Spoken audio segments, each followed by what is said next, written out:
Well, extreme weather conditions like the heat are exposing the issues within our infrastructure system, and we want to dig a little deeper into how it's impacting our water supply system.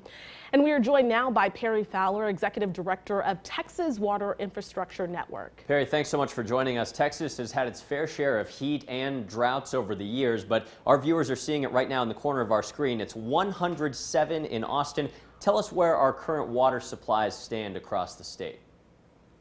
Well, unfortunately, our surface water, which we depend on for a lot of our communities across Texas, is being affected by the drought. If you look at Lake Travis, a lot of the other surface water supplies we have in the state, they're getting down there, which is typical in the summer. But with this heat that we're experiencing now, it's getting down even further. Groundwater is also a concern. A lot of areas in the state do get their water primarily from groundwater, such as San Antonio. Most communities across the state are putting in watering restrictions, so we know that there are serious concerns about the amount of water that we have right now due to the heat and the drought conditions. And Perry, there are aging water systems across the state that really threaten our water supply. So we know these repairs aren't cheap. What steps are being taken and what really needs to happen to improve our systems and just to make sure our water is safe? Well, I think there are a lot of communities that are working in a proactive way, and I think that most, you look across the state, you see work being done constantly. The problem is, as you alluded to earlier, when we do have extreme heat or cold, that's when it really exposes the vulnerabilities that we have in our water infrastructure delivery systems. We experienced this in the freezes last year. We also see it when the temperatures get hot. When we were in a bad drought here about 10 years ago at its peak, we saw pipes bursting like this all over the place. That ground just gets really dry. These pipes are old and they start to become affected by it. And a lot of communities have the ability to go in and kind of address these things piecemeal.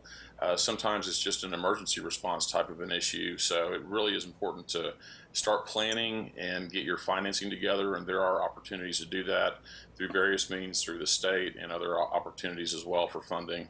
And on those notes, of course, at a statewide level, these repairs cost a lot of money. We are curious if inflation and also the supply chain problems are impacting the water supply like they're affecting so many other things these days. Yeah, they actually are, especially our ability to get these projects executed. We started seeing issues as an organization back towards the beginning of last year.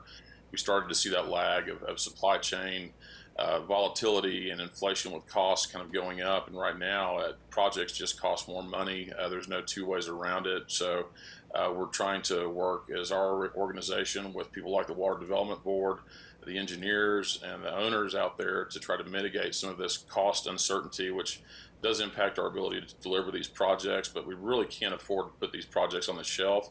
It takes years to get to go time, to get the funding together, to get all your permits together. So it really is critical that we move forward, and hopefully things will stabilize here at some point. But we look to be in somewhat of a volatile situation here, at least going for another year or so.